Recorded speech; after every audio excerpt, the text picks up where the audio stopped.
আরো ঢুকবে আরো ছিল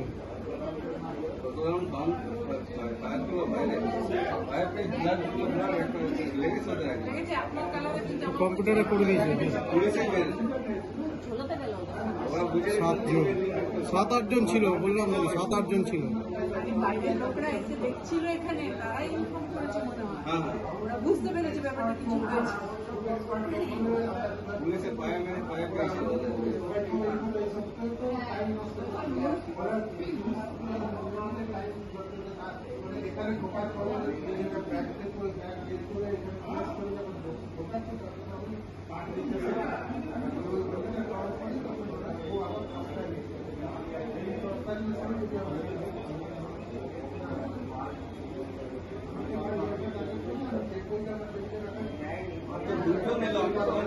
একসময় যে এতগুলো এলো তাহলে দুজন এসে বাকি নেই দুজন এসে আমরা বাইকটা মাঝে না বাইকটা সাইড বাইক সাইড করলো দুজন যেই বলছেন দেখবো দেখাবে ফেলে কিছু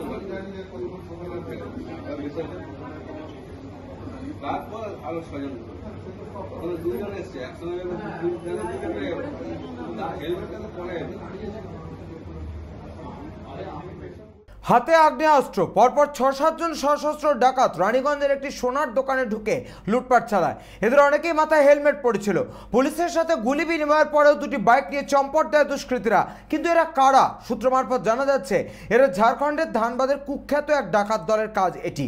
দিনে দুপুরে এরা এই ধরনের অপরাধের কারণে খনি অঞ্চলে ব্যাপক চাঞ্চল্য ছড়িয়েছে। রানীগঞ্জ থেকে কি আদৌ পালিয়ে যেতে পেরেছে এই ডাকাত দলটি? সূত্র মারফত জানা যাচ্ছে নিমচার জঙ্গলে এই ডাকাত দলটি আত্মগোপন করেও থাকতে পারে। সোনার দোকানের সিসিটিভি ফুটেজ দেখে তদন্তে রানীগঞ্জ থানা পুলিশ। সোনার দোকানে ভয়াবহ ডাকাতি রুখতে চলল পুলিশের লাগাতার গুলির লড়াই। রানীগঞ্জের 14 নম্বর জাতীয় সড়কের ধারে দিনে দুপুরে সেনকো গোল্ডে ঘটে এই ধরনের চাঞ্চল্যকর ডাকাতির ঘটনা। এদিন দুপুর 12:15 নাগাদ 8 সদস্যের ডাকাত দল অত্যাধুনিক কার্বানাইন সহ সব আগ্নেয়াস্ত্র নিয়ে সোনার দোকানের নিরাপত্তার দায়িত্বে থাকা নিরাপত্তা রক্ষীদের বন্দুক কেড়ে নিয়ে দোকানের ভেতরে ঢুকে দোকানের মধ্যে থাকা সমস্ত কর্মী ও ক্রেতাদের বন্দুকের নিশানায় রেখে 10 থেকে 15 মিনিট ধরে লুটপাট চালায়। এই ডাকাতির ঘটনা বুঝতে পেরে বাইরে থাকা পুলিশ ডাকাত দলের কয়েকজনের উদ্দেশ্যে গুলি ছুটতে থাকলে পাল্টা ডাকাত দলের পক্ষ থেকেও লাগাতার গুলি ছোড়া হয়। এই ঘটনায় দীর্ঘক্ষণ ধরে এলাকার আশেপাশে গুলির লড়াই চলতে থাকে। পুলিশ দ্রুত সক্রিয় হয়ে ডাকাতদের উদ্দেশ্যে গুলি করতে থাকায় ডাকাত দলের একজন এই ঘটনায় আহত হয়। যদিও দ্রুতগতিতে তারা বাইক নিয়ে এলাকা ছেড়ে চম্পট দেয়। এই ঘটনায় দোকানের মধ্যে থাকা বেশ কিছু সোনার গহনা ডাকাত দল লুট করে নিয়ে গেলেও একটা থলি ভর্তি সোনার গহনা তারা নিয়ে যেতে সক্ষম হয়েছে বলেই এই মুহূর্তে জানা গেছে। তবে ডাকাত দল মুহূর্তের মধ্যে ঘটনাস্থল ছেড়ে পালিয়ে যাওয়ায় কাউকে এখন পর্যন্ত ধরা যায়নি। জানা গেছে হিন্দি ভাষাভাষী 22 থেকে 25 বছরের 8 জন যুবক হঠাৎ করে ঢুকে এই ডাকাতির ঘটনা ঘটায়। এই ঘটনার পর নিরাপত্তা রক্ষীর আগ্নেয়াস্ত্র ছিনিয়ে নিয়ে চলে যায় ডাকাত দল। যদিও মুহূর্তেই এই ডাকাতির খবর ছড়িয়ে পড়ায় আশেপাশের হাজারো মানুষ এই মুহূর্তে জড়ো হয়েছে রানীগঞ্জের তার বাংলা অঞ্চলে। পুলিশ সমস্ত ঘটনার পুঙ্খানুপুঙ্খ তথ্য সংগ্রহের জন্য এখন ওই সোনার দোকানের মালিকের সাথে কথা বলে সমস্ত ঘটনা জেনে নিচ্ছেন। এই ঘটনার সমস্ত সিসিটিভি ফুটেজ খতিয়ে দেখেই ডাকাত দলে কাউকে ধরপাকড় করা যায় কিনা সে বিষয়ে তথ্য সংগ্রহ করছে পুলিশ। জানা গেছে পুলিশের পিসি পার্টির নজরদারি সক্রিয় থাকায় ডাকাত দল এই ডাকাতির ঘটনার সময় ব্যাপকভাবে বেগ পেয়েছে। তবে দিনে দুপুরে এই ধরনের ডাকাতির ঘটনায় ভয় ও আতঙ্ক ছড়িয়েছে রানীগঞ্জের বাজার এলাকায়।